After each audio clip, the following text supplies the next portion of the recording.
కారం రంగు రుచితో ఉంటుంది. ఆచి మిరపపొడి అదరగొట్టే కారం రంగు రుచి.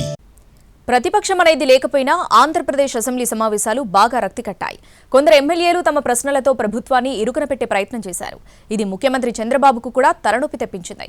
కొంతమంది ఎమ్మెల్యేల వైఖరిపై సీఎం చంద్రబాబు తీవ్ర అసంతృప్తి వ్యక్తం చేశారు. కొన్ని విషయాల్లో సభలో వ్యవహరించాల్సిన తీరు ఇదేనా అని సీఎం ప్రశ్నించినట్టు సమాచారం. టీడీపీ, జనసేన, బీజేపీల మధ్య విభేదాలు అసెంబ్లీ సమావేశాల సాక్షిగా బహిర్గతమయ్యాయి. అసెంబ్లీ సమావేశాల్లో ఒకరిపై ఒకరు నేరుగా విమర్శలు చేసుకున్నారు 3 పార్టీల ఎమ్మెల్యేలు. సాధారణంగా ప్రతిపక్షం ఉంటేనే అసెంబ్లీ సమావేశాల్లో అసలు మజా ఉంటుంది. అదేవీ లేకుండానే ఆంధ్రప్రదేశ్ అసెంబ్లీ అంతకు మించిన మజా అందించింది. అసెంబ్లీలో ఉన్నదంతా అధికార పక్షాల సభ్యులే అయినప్పటికీ ప్రతిపక్షం కన్నా ధీటుగా స్పందించారు. ప్రభుత్వాన్ని ఇరుకున పెట్టే ప్రశ్నలు కూడా అధికార పార్టీ సభ్యుల నుంచి ఎదురయ్యాయి. ఈసారి అధికార పక్షాల సభ్యులే ప్రతిపక్షం కన్నా గట్టి పాత్ర పోషించారన్న అభిప్రాయం బలంగా వినిపిస్తోంది. గోరంట్ల బుచ్చయ్య చౌదరి, ధూళిపాళ్ల నరేంద్ర, కూన రవికుమార్, యార్లగడ్డ వెంకట్రావు, బొండా ఉమామహేశ్వరరావు, విష్ణుకుమార్ రాజు, బొలిశెట్టి శ్రీనివాస్, సుజనా చౌదరి, తెనాలి శ్రవణ్ వీరంతా క్వశ్చన్ అవర్, 0 అవర్లలో ప్రభుత్వంపై విరుచుకుపడ్డారు. ఒకానొక దశలో వీరంతా అధికార పక్షంలో ఉన్నారా, ప్రతిపక్షంలో ఉన్నారా తెలియని పరిస్థితి.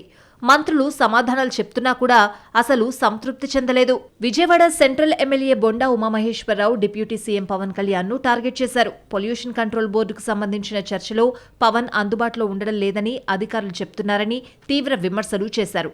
బొండా ఉమా వ్యాఖ్యలను పవన్ కూడా సీరియస్గా తీసుకున్నారు.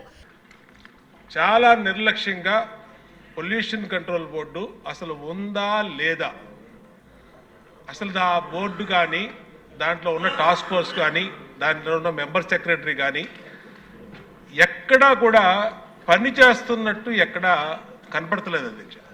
ఏదన్నా పని మీద వెళ్తే డిప్యూటీ సీఎం గారి పేరు చెప్తున్నారు అధ్యక్ష.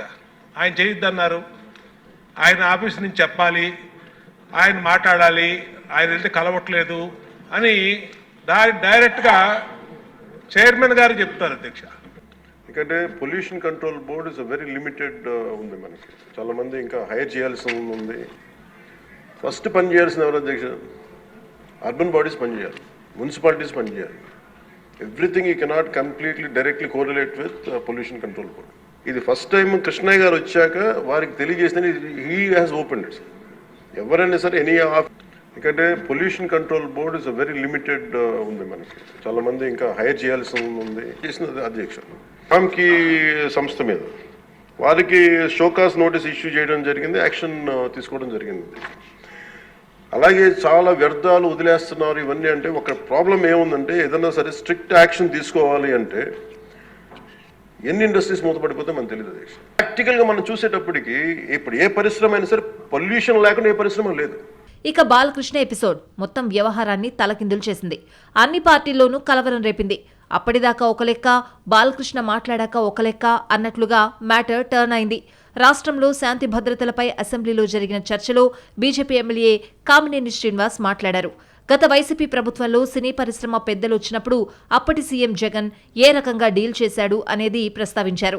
గతంలో చిరంజీవి, ప్రభాస్, మహేష్ బాబు, రాజమౌళి కలిసి జగన్మోహన్ రెడ్డిని కలిసేందుకు వెళ్లారు. వారికి జగన్ అపాయింట్మెంట్ లేదన్నారు కామినేని. అప్పటి సినిమాటోగ్రఫీ మంత్రి సినీ ప్రముఖులను రిసీవ్ చేసుకున్నారన్నారు. చిరంజీవి గట్టిగా మాట్లాడేటప్పటికీ జగన్ అపాయింట్మెంట్ ఇచ్చారని చెప్పారు. సీఎం గారు మిమ్మల్ని కలవట్లేదు, సినిమాటోగ్రఫీ మంత్రి వచ్చి మీకు చెప్తారన్నారు. అప్పుడు చిరంజీవి గారు కొంచెం గట్టిగానే ఏంటి మీరు పిలిస్తే మేము వీళ్ళందరినీ తీసుకొస్తే ఆయన రానంటారంటే వచ్చారు. వస్తే ఆయన మంచిగా పెద్దగా ఆయన ఒక రిక్వెస్ట్ చేస్తే, ఒక నిమిషం మీరు తండ్రి లాంటి వాళ్ళు సినిమా ఇండస్ట్రీని జాగ్రత్తగా చూసుకోవాలి, అది బయటికి రిలీజ్ చేసి ఎంత అవమానం చేశారని. సడన్ గా బాలకృష్ణ లేచారు. కామినేని శ్రీనివాస్ పచ్చి అబద్దాలు మాట్లాడుతున్నారన్నారు. చిరంజీవి గట్టిగా మాట్లాడడం వల్ల జగన్ అపాయింట్మెంట్ ఇవ్వలేదన్నారు. చిరంజీవి గట్టిగా మాట్లాడితే ఇవ్వలేదని క్యాజువల్ గా జగన్ పిలిచి మాట్లాడారన్నారు. జగన్ ని సైకోగాడు అంటూ మాట్లాడారు బాలకృష్ణ. అంతేకాదు కూటమి ప్రభుత్వం వచ్చాక సినీ పరిశ్రమ ప్రొడ్యూసర్స్ తో సినిమాటోగ్రఫీ మంత్రి కందుల దుర్గేష్ సమావేశం పెట్టినప్పుడు తన పేరు 9వ నెంబర్లో ఉందన్నారు బాలకృష్ణ. లిస్టు తయారు చేసింది ఎవడని కందుల దుర్గేష్ ను ప్రశ్నించినట్లు చెప్పారు. కందుల దుర్గేష్ సమాధానం చెప్పలేదన్నారు. ఇందాక గౌరవ శాసనసభ్యులు కామినేని శ్రీనివాసరావు మాడుతూ అప్పుడు అందరు ఇండస్ట్రీ కలవడానికి వెళ్ళినప్పుడు సైకో గారిని చిరంజీవి గారు గట్టిగా అడిగితే అప్పుడు ఈయన వచ్చాడంది అబద్ధం.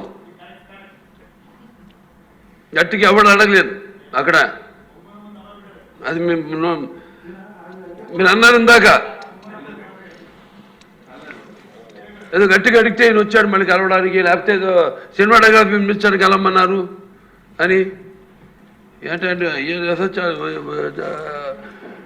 ఇన్విటేషన్ వచ్చింది ఇక్కడ ఫిల్మ్ డెవలప్మెంట్ ఒక లిస్ట్ తయారు చేయమని, నాది 9వ పేరు వేశారు. చివరి రోజు కూడా BJP MLA Sujana Chowdary, Tadikonda MLA Tenali శ్రవణ్లు ప్రభుత్వాన్ని ఇరుకున పెట్టేలా వ్యవహరించారు. రాజధాని ప్రాంతంలో రైతులకు ఇంకా ప్లాట్లు ఇవ్వలేదన్నారు. అధికారుల దృష్టికి తీసుకువెళ్లినా అసైన్డ్ రైతులకు ప్లాట్లు ఇవ్వకుండా ఇబ్బంది పెడుతున్నారని ఆరోపించారు. అధికారంలోకి వచ్చి 15 నెలలైందని, నిర్ణీత గడువులోగా ప్లాట్లు ఇవ్వాలని తెనాలి శ్రవణ్ డిమాండ్ చేశారు. హయాంలో జగన్మోహన్ రెడ్డి గారి నిర్వాహకం వల్ల సిట్ వేశారు. అసైన్ భూములు అమ్ముకున్నారని లేదా కొన్నారని సిట్ వేశారు. ఆ సిట్ దర్యాప్తు పూర్తయింది. పూర్తయినా కూడా అందులో చాలామందిని ఇబ్బంది పెడుతున్నారు. ఈ రోజుకి వాళ్ళకి రిటర్నబుల్ ఫ్లాట్స్ లేదు కౌలు లేదు. తర్వాత వాళ్ళ భూములకి సంబంధించిన ఇతర అంశాలు ఏదైతే వాళ్ళ పేరెంట్స్ ఎవరైనా భూమి ఇచ్చిన రైతు చనిపోయాడు అనుకోండి, వాళ్ళ లీగల్ హైర్స్కి భూమి ఇచ్చే పరిస్థితి లేదు. ఎమ్మెల్యేల వైఖరిపై సీఎం చంద్రబాబు తీవ్రంగా ఆగ్రహం వ్యక్తం చేసినట్లు తెలుస్తోంది. ఎందుకు ఎమ్మెల్యేలు ఈ రకంగా ప్రవర్తిస్తున్నారు అని సీఎం ఆరా తీసినట్లు సమాచారం. సభ ఎలా నడుస్తోంది, ఎలాంటి ప్రశ్నలు వస్తున్నాయి అనేది చూడాలి కదా అని శాసనసభ వ్యవహారాల మంత్రి పయ్యావుల కేశవ్ను సీఎం ప్రశ్నించినట్లు సమాచారం. సీఎం గట్టిగా చెప్పినప్పటికీ చివరి రోజున ఎమ్మెల్యేలు సుజనా చౌదరి, తెనాలి శ్రవణ్ కుమార్ ప్రభుత్వానికి వ్యతిరేకంగా మాట్లాడడం హాట్ టాపిక్ అయింది. మొత్తానికి అసెంబ్లీ సమావేశాల కారణంగా కొంతమంది ఎమ్మెల్యేల అసలు వైఖరి బయటపడింది.